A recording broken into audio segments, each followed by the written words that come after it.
हाय दोस्तों। आज मैं 10वीं के विज्ञान का असाइनमेंट लेके आया हूँ। ये अक्टूबर माह का असाइनमेंट है। तो शुरू करते हैं आज का वीडियो। ये पहला प्रश्न, निम्नलिखित को संक्षेप में समझाइए। मैं इसे स्क्रॉल करते जाता हूँ, आप इसे स्क्रीनशॉट लेकर अपना असाइनमेंट कंप्लीट कर लीजिएगा। अगर आपको दूसरे सब्जेक्ट के असाइनमेंट चाहिए तो आप मेरे डिस्क्रिप्शन में देख सकते हैं या मेरे चैनल में चले जाइएगा, वहाँ आपको दूसरे सब्जेक्ट के असाइनमेंट मिल जाएंगे।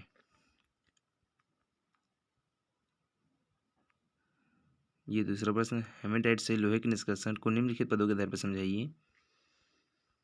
तो यह गुरुत्व पृथक्करण विधि द्वारा होता है हेमेटाइट एस का सांद्रण।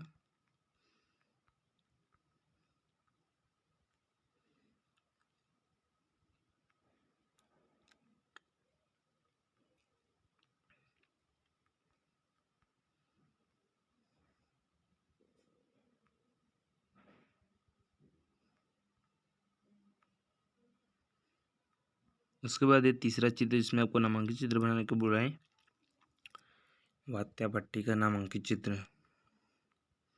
जो समझती है धातु ध्रुव में अंतर, ये सबसे सरल प्रश्न है। मैंने इससे अब डाल दिया है तो छोड़िए, इसे आप अपने मन से भी बहुत अच्छे से बना सकते हैं। धातु धातु में अंतर बहुत सरल है। चौथा प्रश्न है, ये देख लीजिए। चौथा प्रश्न, जब दो समतल दर्पण एक दूसरे से समकोण पर स्थित हो तो उसके सम्मुख रखी किसी वस्तु के बनने वाले प्रतिबिंबों की संख्या चित्र से समझाइए। तो इसमें आपको पता है कि 3 चित्र बनेंगे। आप ऑनलाइन क्लास में या ऑफलाइन क्लास में अपने स्कूल में आपको आपके टीचर समझाए होंगे कि जब कोई वस्तु दो समतल दर्पणों के मध्य रखी जाती है तो उसका 3 प्रतिबिंब बनते हैं।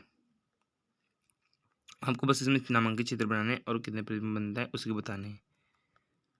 पांचवा प्रश्न है आपका, स्नेल का नियम लिखना है। और दूसरा मतलब छोटा सा क्वेश्चन है, एक मछली अब तालाब की सतह से 75 सेंटीमीटर गहराई पर प्रतीत होती है तो उसकी वास्तविक गहराई कितनी होती है। बस ये छोटा सा प्रश्न है, देख लीजिएगा। स्नेल का नियम equal to sine I upon sine R. I क्या है आपका आपतन कोण और आर है आपका अपवर्तन कोण। ये रहा आपका क्वेश्चन, मतलब क्वेश्चन का आंसर।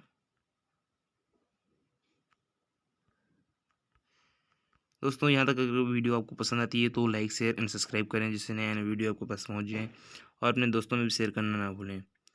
तो दोस्तों मिलते हैं आपको नेक्स्ट असाइनमेंट में। Bye bye.